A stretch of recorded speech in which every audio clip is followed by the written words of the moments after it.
Thank you everyone for coming. I'm so glad you're here tonight. We have actually a really amazing subject, something I've wanted to speak about for a long time.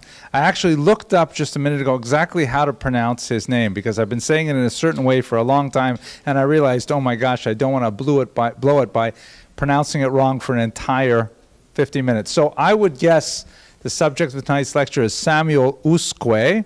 However, when I looked it up online, they said Usque, which seemed to me not in conformity with Latin rules of pronunciation, but on the other hand, the name is Portuguese. So please, those of you who know how to pronounce this properly, forgive me if I say Usque. It's going to come naturally. But at any rate, I don't mean by this kind of lighthearted introduction to diminish in any way the tremendous heroism of this individual that we'll be speaking about today. It amazes me that so few people are familiar with his work. He is one of those tremendous heroes of the Jewish literary tradition, literally risking his life to put certain words to paper, and the book that he ultimately completed that we'll be looking at tonight was in fact a treasured possession of many a converso family. Many Sephardim, particularly from Portugal, actually gave up their lives for possessing this particular book.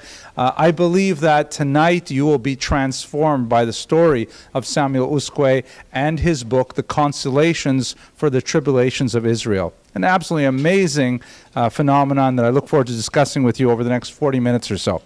So let us begin with our usual thank yous. Tonight's lecture is sponsored by Mr. Brandon Sultan in honor of the Sultan and Benaroch families.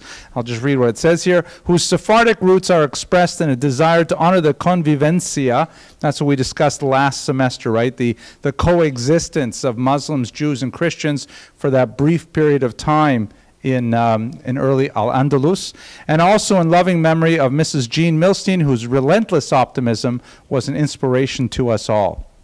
I also have to make a good end, so thank you to Mr. Sultan, who is a regular viewer of these lectures online. I have to make a quick announcement. Remember, next week is President's Day, so we will not have our conventional class on Monday night, but gear up because the following week we'll be studying the Chidah, Rabbi Azulai, one of the most important figures of the 18th century, who was really a transformative figure in creating the identity of Sephardic Jews by uniting them around the entire Mediterranean basin. Absolutely fascinating figure, very, very prolific and active in all kinds of Jewish affairs. We are also short, unfortunately, a sponsor for next week, so if anyone would care to donate to our Student Scholarship Fund, we ask for $250 to make these lectures possible, and the money goes entirely 100% to our students to help them pay the sometimes difficult tuition bill because college is expensive, and in order to make this work, we try to help them out in every way possible. You can sponsor by visiting this website, bit.ly at the Friends of Jewish History. Much appreciated. Of course, I'm always grateful for your presence here. That gives me a tremendous amount of chizuk and makes me feel like it's worth doing the research for these lectures every week. Tonight's lecture is going to rely almost exclusively, certainly very heavily, on the research of Dr. Martin A. Cohen, who translated and wrote a critical edition of this Portuguese work that is the core of our subject tonight. Portuguese is just not one of those languages that is well studied in Judaic studies as a whole. Obviously, the Brazilian community is much more familiar with it, but in Europe, and in Israel, Portuguese is lower down in the languages that we go to. Nevertheless, we have essentially a Shakespearean work, something of that great status in Portuguese literature, authored by the Jewish individual that we'll discuss tonight, Samuel Usque, and we're deeply grateful to Dr. Cohen for his pioneering research in many areas of Sephardic studies. We'll be returning to his research when we look at conversos and crypto-Jews here in the Americas, where he's done quite a bit of research as well. So that's kudos to Dr. Cohen. Let us now go right to the topic at hand. What exactly are we talking about? We're going to focus on this book here, which is truly a most dangerous book. It was a book which was banned early on by the Inquisition and consigned to the flames in 1553, but it was ultimately a book that transformed the lives of so many Jews who had felt that all hopes were dashed, that everything that for a millennium and a half of exile the Jews had worked for was for naught, and it strengthened their spirits and allowed them to continue to maintain their identity as best as possible under unimaginable conditions. Specifically, the title of the book is, as you see here in Portuguese, translated into English, Consolations for the Tribulations of Israel.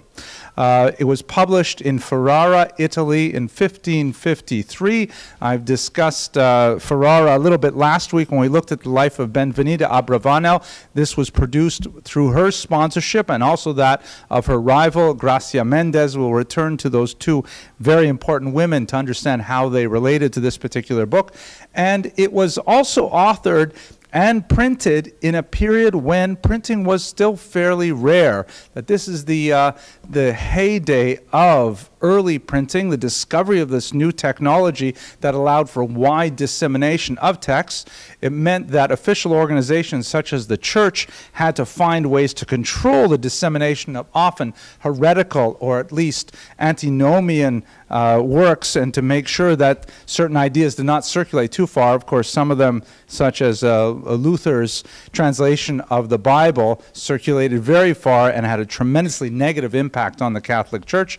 This is the period of time when Usque came out with this particular work. You can see that the frontispiece has this image of the globe, which is meant to evoke the scattering of the Portuguese Jews in particular after the Spanish Inquisition and the Portuguese expulsion. We'll discuss those in details. And the kind of the banner around here says, you know, my hope I place in God, and you can see that the wackiness of the early printing is such that they not only say the year, but they even publish the date, the 7th of September that it was published, like somehow maybe it was Erev Yom Kippur or something, I don't know, but it's like you put this specific date that is published there. Now, just to give you a sense of what this book meant, we can look at some of the Inquisition trial records, of which we have copious numbers. Ironically, and this is a theme that we've come back to many times, really, since the fall semester, there are uncanny parallels between the Spanish Inquisition and expulsion and the Holocaust of the last century. So many parallels in terms of social developments, in terms of how governing authorities dealt with the challenges of a changing society and so on. And in one of those areas we see again that just like the Nazis, Yamach Shamam v'Zichram, kept such incredibly detailed records, and they were very, very particular about what exactly happened when, to whom, and who would manage it and so on. The Inquisition also had very, very detailed records. And so scholars who wish to understand the mechanics of destruction of that 14th and 15th century have a tremendous amount of material to work with. So specifically, there was a Portuguese Jew named Thomas Fernandes. Most Jews took Christian names when they were baptized. He was certainly not a new converso. He was probably several generations into Christian identity, but of course they had retained their attachment to Judaism nevertheless. He was arrested in Lisbon in 1558, and he was tried for quite some time before he was eventually sent to the flames. Specifically, he was tried for crimes that he had allegedly committed, that is, crimes against the faith, while he was in Bristol, England. You'll recall, by the way, I have to do a very quick review. For those who I see a few new faces here, welcome. Some of the audience members here are kind of rambunctious, but you'll see that we have a pretty good time, I think, by the end of the hour. You'll recall, just very briefly, that the Spanish Inquisition, which later spread to Portugal, was not, technically speaking, directed at Jews. It was directed at Jews who had been baptized, forcibly or for social mobility, for whatever reason it was. This is referring to new Christians, so-called new Christians, that is, they were Jewish but had been converted, who were not adhering to the tenets of Roman Catholicism. And so the Inquisition was trying to root out those new Christians or their children or grandchildren or great-grandchildren who were not abiding by the tenets of Catholicism. Later, in 1492, the Spaniards expelled all the Jews as opposed to the new Christians who were allowed to stay, but they expelled the Jews because they were suspected, correctly, of continuing to maintain contact with the so-called new Christians and to be a center of authority and education and religious practice to these forcibly converted Jews who are now Christians. So the Inquisition is directed technically at Christians who were suspected of harboring Jewish beliefs. The expulsion was directed at Jews per se. Hence you have this distinction in terminology, the Spanish and Portuguese Jews, because many of those Jews who were called Spanish were in fact Jewish and expelled. Many of the Jews who were called Portuguese were in fact forcibly converted, as we shall see shortly. At any rate, in the trial, the Inquisition trial in the 16th century of Thomas Fernandez, we have this interesting passage in which he writes that when he was living in Bristol, there was another new Christian named Simeon Ruiz, who lived in London, and Fernandez had already under torture given up this name, so he was speaking about all of his associates in the context of the Inquisition trial, and that this other individual, Dr. Ruiz, had given Mr. Fernandez a book of prophecies, a printed book of prophecies. Notice that the word here has to be included, printed, because this is opposed to handwritten book. And what was this book about? It spoke of the troubles which the sons of Isaac suffered, and said that they must not lose confidence nor be discouraged because God would send the Messiah. And this is undoubtedly a version of this book that we hold here straight from the amazing Avenue J library downstairs. There are a few errors in here, like for example, it says it was dedicated to Beatriz de Luna. Oh no, this is correct, I'm sorry. Beatriz de Luna, the wife of Diego Mendez. Those are the Christian names of Gracia Mendez, Dona Gracia. We'll read the dedication shortly. It was written in Portuguese. It was a quarto that refers to the size of the volume. And as this was a burden on his conscience, meaning the person who was being tortured to confess here, he asked pardon of our Lord Jesus Christ. He asked for penance, and the inquisitors ultimately accept his penance, and in order to ensure his safe passage of the world to come, they accelerate it with the fires of the auto da fe. But clearly this is a reference to the underground circulation of this book among new Christians, and we know from many trials that it circulated both in manuscript copy and in printed copy, and it was painstakingly written out in full from one family and handed to another in order to purvey the message that it contained, a message of hope, a message of consolation, a message of chizuk, of strengthening for the Jewish people. Now, it tends to drop away from Jewish consciousness after the 16th century for several reasons. One is, as I mentioned, it's written in Portuguese. It was never translated until the 20th century.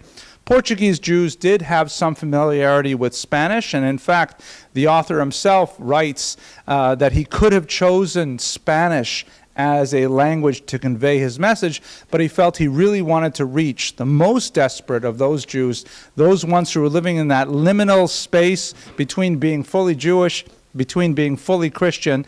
He chose Portuguese specifically, so that limited it to some degree. It could be that the reason why it fell out of circulation is because in 1553, almost immediately after it was printed, the papacy instituted a mass book burning of Jewish texts, and it probably got caught up quite a bit in that first major book burning of the 16th century. And also, it may speak to the tremendous secrecy with which the Converso community guarded this treasured book, that we only know about it primarily from what the inquisitors have to say. It does make some impact on the literary tradition, but unfortunately many other tribulations rose up shortly thereafter, and it tends to get lost. Let us, though, now look to the history of the Jews of Portugal to try to place Usque's specific work within that context.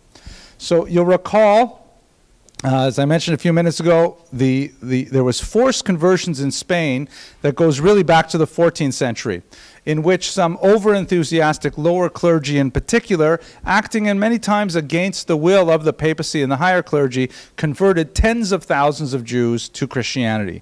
And those Jews who were baptized were suddenly trapped because the Catholic Church does not recognize the institution of forced conversion, at least not in the 14th century. In other words, if a person was baptized, even against their will, they were nevertheless Christian. As I think we mentioned last semester, we talked about the terrible case of Edgar Mortara, who was already in the 19th century, was kidnapped by the church because the maid in his home, thinking that he, as an infant, was going to die of scarlet fever or something like that, she had him baptized because she worried about his eternal soul. And when the papacy found out, they actually kidnapped him and never returned him. He grew up as a priest and engaged even in proselytizing with Jews. Steven Spielberg is coming out with a major motion picture about the Mortara affair, which is certain to be a blockbuster. At any rate, you've got in Spain now this massive population of Jews who are forcibly converted, who now have free reign in the economy and society of Spain because they're no longer held captive by the restrictions that were associated with their prior Jewish identity. This was very upsetting to the social, political, and economic order, and especially because many of these Jews continued with their traditional Jewish practice and associations, marrying with other new Christian families, sometimes even with Jewish families, and sometimes you would have marriages into old Christian families. It was highly destabilizing. So the Ferdinand and Isabella brought in the Inquisition to control that movement, and ultimately in 1492 they decided that's it, we're going to get rid of the Jews, and hopefully that will solve the problem because now these conversos will have no one to whom to turn. They were very wrong. Ultimately, of the Jews who were expelled, many of them fled to neighboring Portugal here on the coast. Now, in Portugal, there's an exceptionally sad story of how they were treated. There was a kind of a oscillation between incredible cruelty and liberalism, which at times assuaged the fears of this emigre community that in fact they would be allowed to live safely in Portugal, and in other times crushed those hopes in their infancy with tremendous brutality. We look at now, I would like to say my favorite king, but that's only because I like his name. And I know I mispronounced everything. It's João, right? Olivia, is that how you say it? João. But I like saying it João, though it's not right. But anyway, this is João II, who in 1492 admitted the Jews and said, listen, I see there's thousands of you pouring across my border. You're all very wealthy. The Jews are known as being the leaven of the economy. So you can come in here, you can bring your wealth, you can pay a special tax, and you can live here for 8 months until you sort yourselves out, until you figure out where you're going to live. And in the meantime, once he realized how valuable this new immigrant community was, he said, you know, we should really keep the Jews here. But rather than simply open up his borders and give them free reign, he figured it would be much easier if they came and stayed, but as Christians. So he exposed them to many forced conversionist sermons, which were de rigueur and very popular since the 13th century in Spain after the Barcelona dispute with Nachmanides. And his successor was especially cruel. No, I'm sorry, it was also, João II. He figured that one of the ways we're going to get the Jews to convert is actually if we work through their children. After months and months of conversionist sermons with very little success, he actually took perhaps several thousand children and separated them from their parents and sent them to the newly discovered island of Sao Tome, which is here off the coast of West Africa, with the explicit statement that they would then be returned to their parents once their parents converted to Christianity. So that particular episode is recorded in Usque's book. I'd like to read it to you very quickly just to get a sense of his style and something which was immediately prior to his own birth. To my misfortune. He puts it in the present tense, in the first person singular, because the narrator is none other than Jacob the patriarch, who describes in a kind of symbolic way all of the suffering of the Jews throughout time. So he writes, "To my misfortune, the island of Sao Tome had recently been discovered. It was inhabited by lizards, snakes, and other venomous reptiles, and was devoid of rational beings." They used it, for example, to house a slave fortress for the burgeoning transatlantic slave trade that would dominate the region. Here the king exiled condemned criminals, and he decided to include among them the innocent children of these Jews. Their parents had seemingly been condemned by God's sentence. When the luckless hour arrived for this barbarity to be inflicted, mothers scratched their faces in grief as their babies, less than 3 years old, were taken from their arms. Honored elders tore their beards when the fruit of their bodies was snatched before their eyes. The fated children raised their piercing cries to heaven as they were mercilessly torn from their beloved parents at such a tender age. Several women threw themselves at the king's feet, begging for permission to accompany their children, but not even this moved the king's pity. One mother, distraught by this horrible, unexampled cruelty, lifted her baby in her arms, and paying no heed to its cries, threw herself from the ship into the heaving sea, and drowned, embracing her only child. Thus those innocent souls were removed from their parents' sweet tenderness by such inhumanities and delivered into the power of merciless enemies. O brothers, who could describe to you the hidden and visible anguish which cloaked all my children, the sighs, the tears, the bloody and febrile groans which were heard in all their houses? For there are no words of consolation to relieve a pain so great, even though each one had good reason to hope for consolation. He goes on to say that when these innocent children arrived at the wilderness of Sao Tome, which was to be their grave, they were thrown ashore and mercilessly left there. Almost all were swallowed up by the huge lizards on the island, and the remainder who escaped these reptiles wasted away from hunger and abandonment. Only a few were miraculously spared that dreadful misfortune. Absolutely horrific, unimaginable kind of persecutions that were meted out to the Jews in an attempt to bring them into Portuguese society as Christians. But unfortunately, it gets worse. So this is a picture of his successor, Manuel I. Manuel I, the king, wanted to create a dynastic union with Spain, creating one Christian dominion for the entire peninsula. And so in order to effect this, he agreed to take the daughter of Queen Isabella, the Infanta Isabella, as his wife, creating a dynastic union.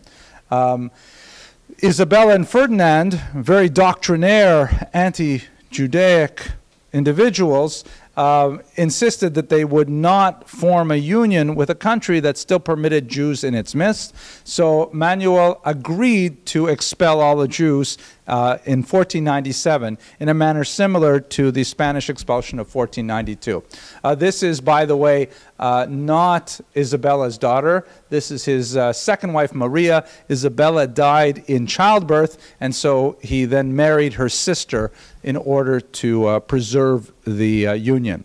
The expulsion of the Jews from Portugal, or the agreement to expel them, ironically is, as the historian Prescott put it, the first time that Jews were persecuted out of love. Ironic, right? Because he loved, you know, it's not really funny. I don't know why I said it. Maybe I'll just cut that out of the internet because it doesn't make sense. Yeah, we're talking about the lizards. Now we're talking about, oh, forget it. Okay, so what did he do? So he decided, I'm going to expel all the Jews, but then he realized, you know what? Once again, like his predecessor, the Jews are very valuable. So instead, you know what? Let's just baptize them all instead. Let's just make them Christian. That way we'll keep their wealth, we'll keep their know-how. It's only a few thousand Jews anyways, and so through various stratagems he actually brought them to the seaside, and before boarding boats they were baptized, and suddenly they became Christians. No more Jewish problem in Portugal, and then immediately thereafter he closed the borders. and he said that no new Christians may leave Portugal. So one of these ironic situations in which the Jews are not free to practice their religion, they are free to be Christians, and they're not free to leave either. They must remain within the boundaries of Portugal with their wealth and their economic know-how and so on. So for the next several decades, Portuguese Jews are trying desperately to kind of escape Portugal and find a place where they can practice Judaism freely. In Amsterdam, Salonika, Constantinople, places like that, Tzfat, these are places where the Portuguese Jews, who were only a few years earlier Spanish Jews, are now trying to find ways to live their life freely as Jews. But they're terribly afraid, with good reason, that if they are discovered trying to leave, then they will be subject to tremendous persecution. Mob violence dominates the Jewish experience in Portugal over the next couple of decades. In 1503 again, so this is 1497 when they have been forcibly baptized. Technically expelled, but then forcibly baptized to stay in Portugal. 1503, there's a famine. And the Jews are, of course, blamed for the famine, and there's mob violence. That is not Jews. These are the conversos, right? The Jews who have been converted to Christianity. Their presence is viewed as the reason for the famine. There's hyperinflation a few years later, and once again, the Jews are blamed for the hyperinflation. In 1506 is an especially terrible moment when there's someone in church in, I believe it was Lisbon, right, it is in Lisbon, on Easter Sunday, remarked that an icon of the Virgin Mary was glowing with a supernatural light, and one of these new Christians, a baptized Jew, says, it's just the reflection of a candle.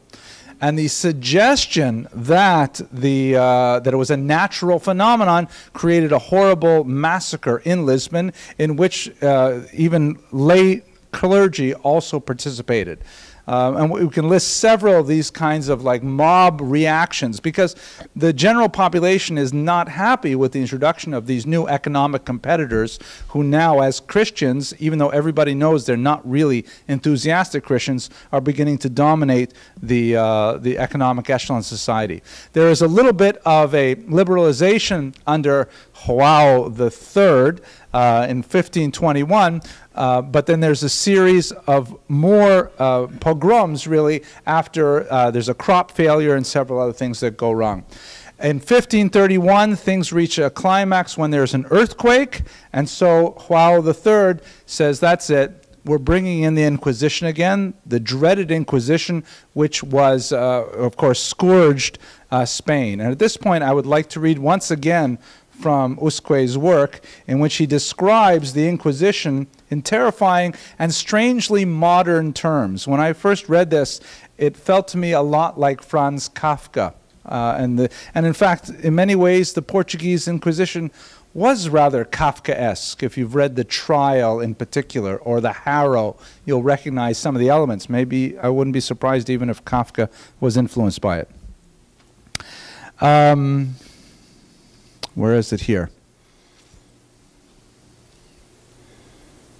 Right, here it is. The king and queen sent to Rome for a wild monster, right? The Inquisition comes from Rome, Roman Catholic. Of such strange form and horrible mien that all Europe trembles at the mere mention of its name. He speaks of the Inquisition in concrete and metaphorical terms. Its body, an amalgam of hard iron and deadly poison, has an adamantine shell made of steel and covered with enormous scales. It rises in the air on 1,000 wings with black and poisonous pinions, and it moves on the ground with 1,000 pernicious and destructive feet. Its form is like both the awesome lions and the frightful serpents in the deserts of Africa. Its enormous teeth equal those of the most powerful elephants. Its whistle or voice kills even more quickly than the venomous basilisk. Its eyes and mouth spew continual flames and blazes of consuming fire, and the food it eats is the fire in which human bodies burn. Its flight is swifter than the eagle's, but wherever it passes, its shadow spreads a pall of gloom over the brightest sun. Finally, in its wake, it leaves a darkness, like the darkness visited upon Egyptians in one of the plagues. And when it arrives at its destination, the green grass which it treads on, or the luxuriant tree on which it alights, dies, decays, and withers, and then is uprooted by the monster's devastating beak. It desolates the entire countryside with its poison until it is like the Syrian deserts and sands, where no plant takes root and no grass grows. Now, he goes on to talk about how this affects the Jewish community, and it's interesting to say here that he says, I do not want to be remiss in telling you that in addition to the enemies, there were at that time some confessos, meaning like these new Christians, who delivered their own brothers into this cruel monster's power, an allusion to the cycle of torture and forced confession and denunciation of other Jews. Poverty was the spur and the reason for most of their evil acts. Many poor confessors went to the houses of their richer brothers to ask for a loan of 50 or 100 cruzados for their needs. If any refused them, they accused him of Judaizing with them. Terrible situation, and once again, with the Inquisition, João III closes the borders again. This is the environment in which Usque experienced his youth and young adulthood. So let us go to Usque himself. We don't even know if this is his real name. The only thing we really know about him are whatever information is included in this book and in a few scattered references of his contemporaries. It may be a pseudonym, because he shares some autobiographical information. He says that his family comes from Usque, which is a town in Castile in Spain. So it may be an acronym meaning like the person from Usque. It's also interesting to note that he seems very fond of acronyms and of anagrams. You know, when you take the letters of a word and you mix them up. So, for example, one of the main characters in the constellations is Icabo, which is an acronym of Yaakov. So some scholars have argued that he may be Manuel Gracia, if I remember correctly. That's an acronym for not especially well-known Christian. It's a Christian name for a converso, and Usque may have been a pseudonym that he hid behind. We'll talk about Manuel Gomez, excuse me. We know from his own description that his family entered Portugal right after the expulsion of 1492, and he was born shortly thereafter, so he grew up in this environment of mob violence followed by the Inquisition.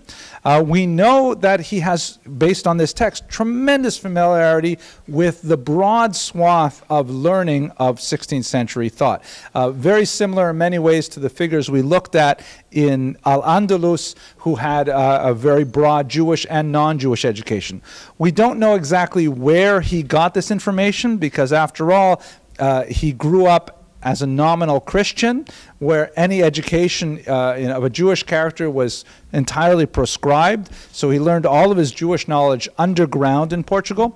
But he may have gone to the University of Coimbra because he was thoroughly familiar with Latin and Greek and with the literature of the Church Fathers. It's not impossible, argues Cohen, that in fact he may have been, like many sub rosa new Christians, he may have been studying for the priesthood, because only as a student of the priesthood would he have been given access to the kind of broad humanities education that, that was required to write a book like this.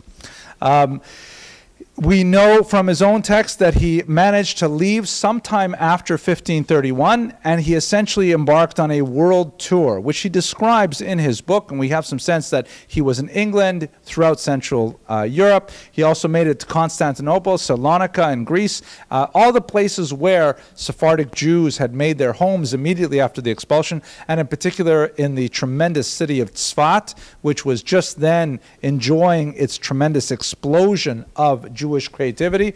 But where we know him best is in Ferrara, where he actually wrote this book.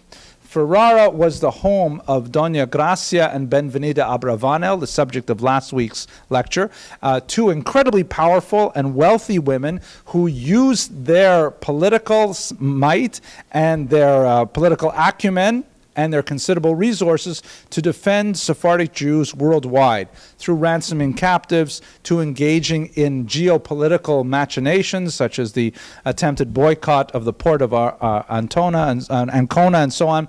And one of the most important things that both of them did was that they supported early scholarship in Ferrara and allowed for tremendous energies to be placed into publishing.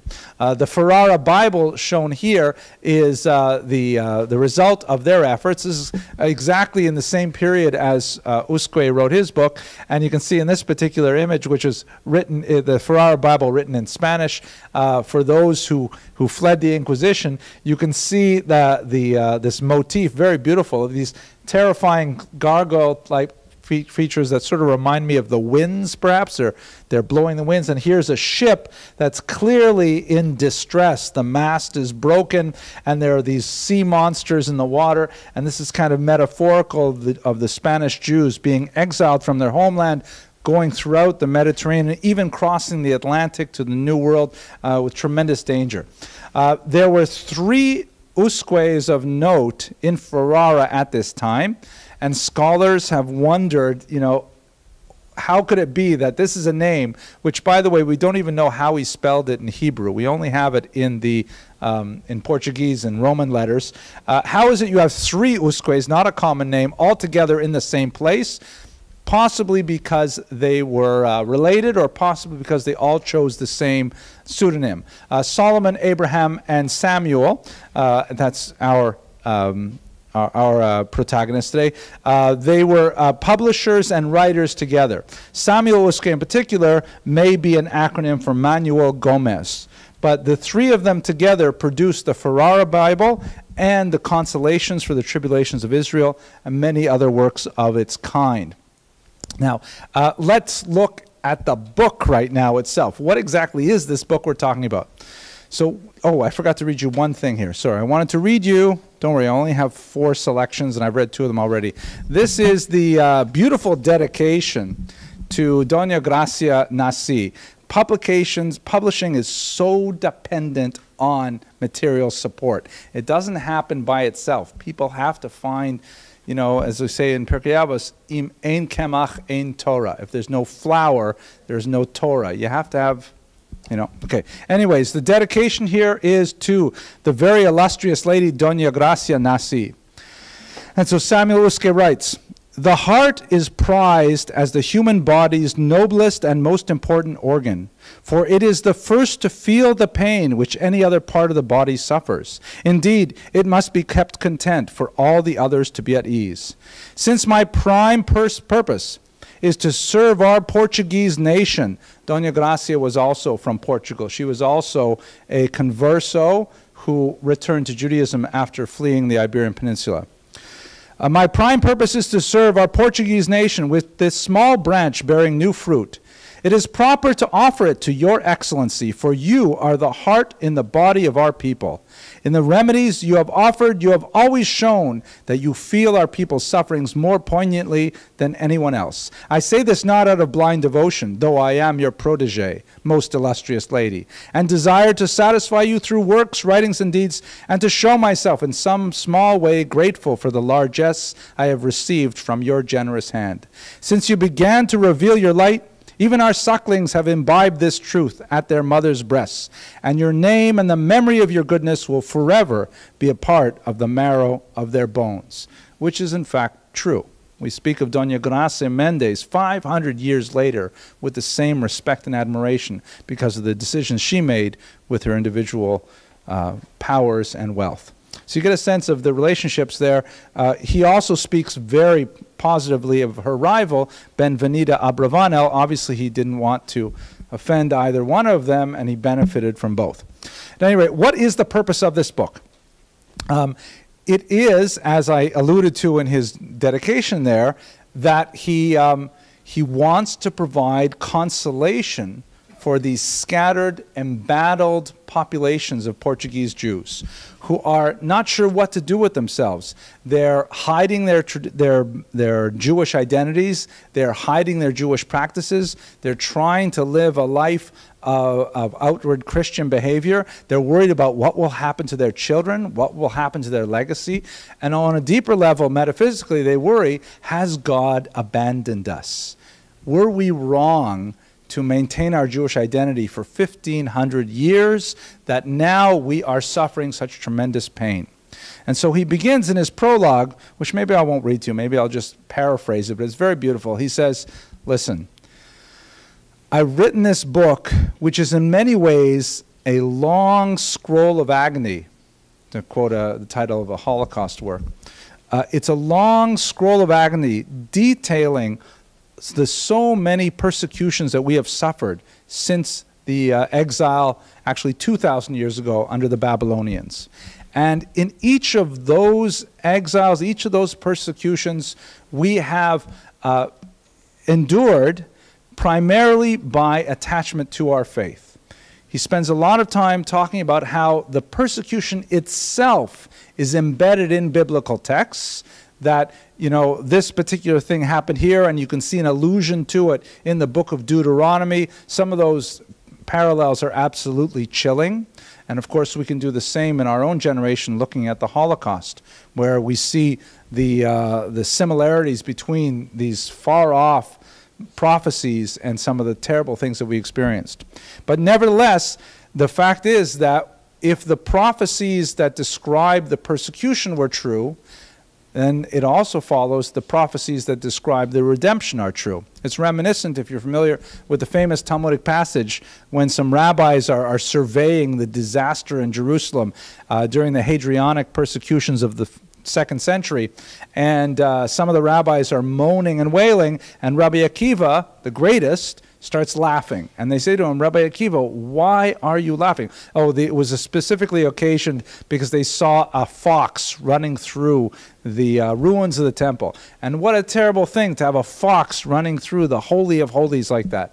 And the rabbis say to him, Akiva, how can you laugh? And he says, I'm laughing because I know that if this has happened to Jerusalem, which was foretold in our prophecies, then we will also see the redemption that is similarly foretold in our prophecies. So this book, in Portuguese, for a Portuguese remnant, is going over and over again in often painful details the specific persecutions that Jews have endured historically, and in a very long section at the end, in their own person and in their own day in the 16th century. Absolutely fascinating structure and guide. I've mentioned already the language is Portuguese because he was speaking specifically to his generation. The style is in the form of a dialogue, particularly between 3 shepherds. There are these 2 shepherds who, well, actually, I'll tell you that in the next slide, so I'll tell you. And the message I've already told you, so let's jump ahead. There's 3 dialogues in it. The first one introduces the 3 characters, where these are kind of like timeless people who live for centuries upon centuries. One of them is a shepherd named Icabo, which is an anagram for Yaakov, which is not a coincidence. Usque makes that clear in his introduction that this is what he's trying to do. And he is comforted by 2 other shepherds, one named Numeo, for whom Usque says is representative of the prophet Nahum. The word Nahum in Hebrew means consoler, one who consoles. And the other one, Zikareo, which is the prophet Zechariah, meaning the one who remembers. Zechariah, remembering God, literally. And the first dialogue essentially has these 3 characters, and it really does read Shakespearean in a Shakespearean manner, because they're speaking in very elevated language, and they're, you know, you get a sense of scenery. They describe where they're sitting, what they're doing, sometimes using metaphors of the hunt and hares and ostriches and lions and things like that. And he goes through the basic elements of Jewish history in the first dialogue up to the Babylonian exile. Now, I should mention at this point, many scholars have kind of got lost in the weeds about this, because as a historian, he's not so good. As a historian, there are lots of inaccuracies, and he is heavily dependent on poor sources. So he can only be as good as his sources, and quite often he's conflating dates and he's conflating events, and you know, he's confused about certain basic elements, but that's not what he's trying to do. He's not trying to write a history, he's trying to write a book of consolation, and the religious and psychological message is really what is prevalent here. The second dialogue takes it from the return of the Jews in the 6th century before the Common Era right up until the Roman exile. And by the way, this is kind of an interesting piece. Dr. Stephen Fine, a scholar at Yeshiva University, recently discovered tiny traces of pigment in the famous Arch of Titus frieze that is in Rome, and he was able to reconstruct the way it actually looked in the 1st century. So Romans, at the time it was built, actually saw a painted frieze that looked something like this. It was much more garish than the way that we see it today, but nevertheless it was a very powerful thing. And if you can imagine in a pre-literate culture, this is an incredibly powerful, iconic reminder of the conquest of Jerusalem. At any rate, let us go on. The third dialogue is perhaps the most fascinating, and one that many scholars have meditated on the most. It goes from the post-Roman exile, 2nd century basically, right up until the 16th century, including some very lengthy descriptions of things that Usque experienced himself or his immediate prior generations. So he now becomes a much more important source for a discussion of the Spanish Inquisition, the exile, the Portuguese Inquisition, and so on. And he then leaves, he flees Portugal, and we have some sense of what Jewish life was like as he wanders around these scattered Sephardic communities throughout the Mediterranean basin. The autobiographical material here is very rich and dense. You get a sense of who he is as a person and the tremendous sense of mission that he brings to the task of this particular literary endeavor. He ends with a very long prophetic conclusion in which he wraps up all of his thoughts about the persecution of Jews and connects it specifically to the coming of the Messiah, though he may tarry, with tremendous drama and feeling. It's hard to not be swept away with the emotion of this work. If you can imagine yourself in, you know, the kind of conditions under which Portuguese Jews would have been reading this. Perhaps they would have been working with a painstakingly hand-copied version of it. Perhaps the head of the family would have been reading it by candlelight quietly in order not to arouse the attention of neighbors. Perhaps it would have been furtively studied in a secret room in the house. Who knows how it was actually passed down from one generation to another, but we know that it had a phenomenal impact, and it was a major feature in preserving the integrity of the Portuguese Jews in their tremendous suffering. This, by the way, is a photograph that's just trying to convey the up message at the end of it. Happens to be a photographer that I like a lot, Yaakov Naomi in Israel, and he describes, you know, after this long book of punishments and persecution, he speaks about the ultimate redemption that in many ways we enjoy aspects of it today and with a free state in Israel and so on. No theological content implied there. So taking it as a whole, the legacy of Samuel Usque is extremely important, although very rarely studied. This is, by the way, a picture from Portugal to get a sense of the kind of environment in which they lost. And it makes me wonder, you know, since we have returned many times to this parallel of the Holocaust and the Spanish Inquisition and expulsion, it makes me wonder, you know, who is writing this kind of material for us today? Where are the authors who are giving us a coherent message that helps us assimilate the horrific persecution that the Jewish people endured last century into our contemporary Weltanschauung? Is it possible? Is it perhaps outrageous to ask for such a thing? But we don't have, in my humble opinion, anyone at the caliber of Usque giving us that kind of message today. Thank you very much for your attention and your endurance. Remember, no class next week, but we'll begin the week after with a lecture on the Chidah, and I can hang around for a few questions. Okay. tradition. Yeah. It was without. I hope you enjoyed that lecture. I myself got a lot out of studying Samuel Usque's work, and it was a great privilege to be able to speak about it to an audience live last night.